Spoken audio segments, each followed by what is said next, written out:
Hi everyone, and welcome to Paper Pumpkin Week here on Creative Chelsey. Today I'm sharing with you my 7th and last alternative project using the November 2025 Paper Pumpkin Kit called Wrapped in Cheer. If you'd like to watch me unbox the kit and create these gift boxes, or see any of my other alternative projects, you can click on the playlist in the top right corner. Today I'm sharing a soft and elegant Christmas card that combines subtle texture, gentle greenery, and a simple sentiment. This design is perfect if you love a calm, neutral holiday look that still feels festive and special. This card would work beautifully for Christmas, winter thank you cards, or even seasonal happy mail, just by swapping out the sentiment. It's also a great example of how layering pattern paper and texture can do most of the work for you. Don't forget that all of my Paper Pumpkin subscribers receive amazing perks from me. When you get the kit each month, I mail you my very own card kit and email a PDF with even more alternative ideas. If you would like to receive this extra perk, sign up for Paper Pumpkin using the link below and make sure to select me as your demonstrator. All right, let's just go over the pieces that you need for this card. I am using a card base of Secret Sea. I also have a piece of basic beige cardstock. It is 3.5 by 4 3/4 inches. I've got a piece of basic white cardstock. It is 2 3/4 by 3 3/4. And then I also have 3 of these tabs. They're kind of like the sides of the boxes. And I've got 3 of them. They're all the same size. You can get all the information on how to cut up the gift boxes for all of my alternatives on the cutting guide, and that is free. And you can get it below in the description. Then I also have a 1/4 inch strip for my greeting, and then a small 8-inch piece of linen thread. Let's begin by embossing our basic beige piece. I'm just going to use this retired embossing folder. It's got a crosshatch look. It was part of a basics embossing folder pack. I just love the subtle design. I'm going to go ahead and add that to my card base right in the center.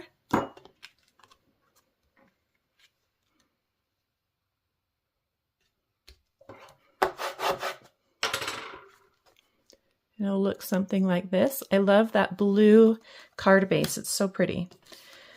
Then I'm going to take my box pieces. I'm going to put 3 of them together vertically. I'm going to use my Mossy Meadow ink and I'm going to stamp on them. And by putting them together, it just makes the stamping go a little faster because you can stamp right over them.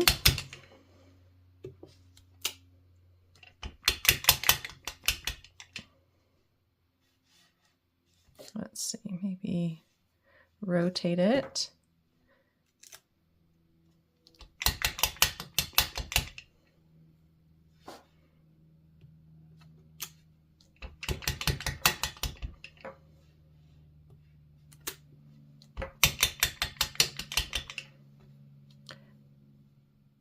This is just random. Okay. So once we've done that, we're going to kind of mix them up now. They don't need to stay in that same order. And we're going to put them on the basic white piece. And there'll be a nice even border. Make sure to start with the top and bottom piece first, and then you can put the middle one to fill the gap.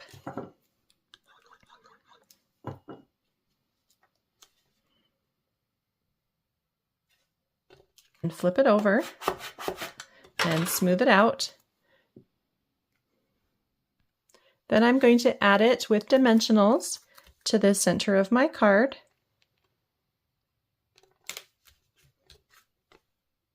Oh, that got moved. Put that on there a little bit better. Look like this. Then on some scratch paper, we are going to stamp that same wreath in Mossy Meadow ink again on some basic white cardstock, and then we're going to fussy cut it out.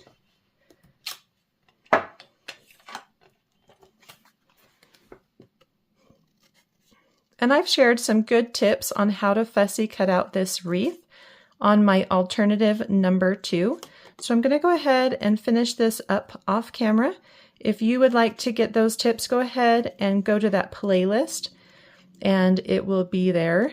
It's the one with 3 wreaths across the card.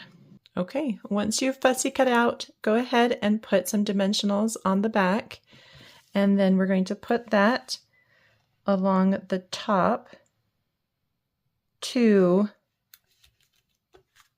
of our pattern paper. So it does get a little bit lost. That's why we pop it up. So that way it has a little bit more, becomes more of our focal point. Then I've got a fun little trick to coloring your linen thread. So if you have the Stampin' Up! Blend markers, these are so great for coloring embellishments so that you have coordinating linen thread, baker's twine. They can even color pearls or iridescent jewels. Something that doesn't have color already, it's perfect for that. And this is an old marker. You can see my tip is ruined, but it's perfect for doing this technique. So I keep it around for this. And you don't have to try to get every single side, just get a majority of it. And the nice thing about using the blend markers is it does dry fairly quickly. If you want to test it, you can just run it through some scratch paper or some tissue to make sure that it is dry and won't rub off on your fingers or your projects. And then once you're done with that, you can go ahead and tie a bow. And this is about 8 inches of linen thread.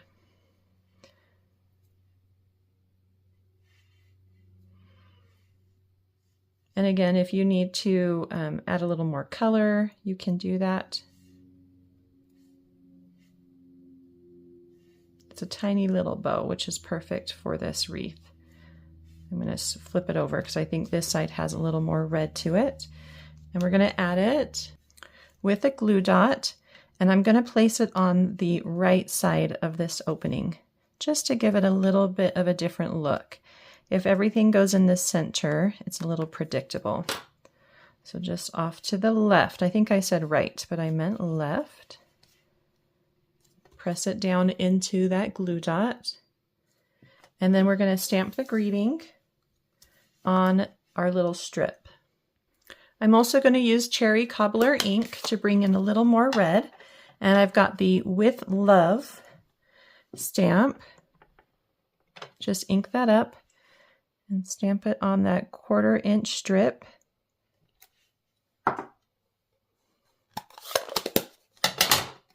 And then you can take a pair of scissors and just angle the ends. And then you can cut a little piece off the side of your dimensionals.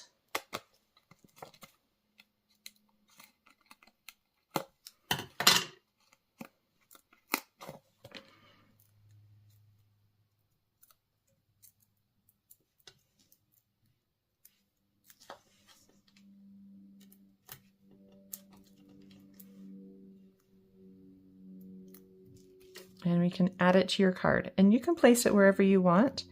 I'm going to place it inside my wreath.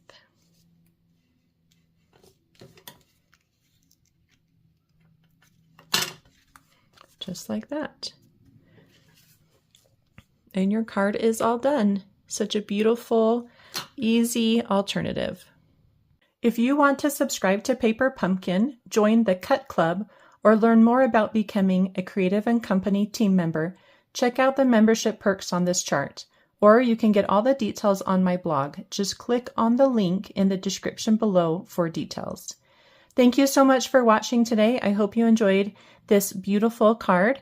If you're interested in getting more information on how to create this card, including instructions or close-up images, you can visit my blog, creativechelsey.com.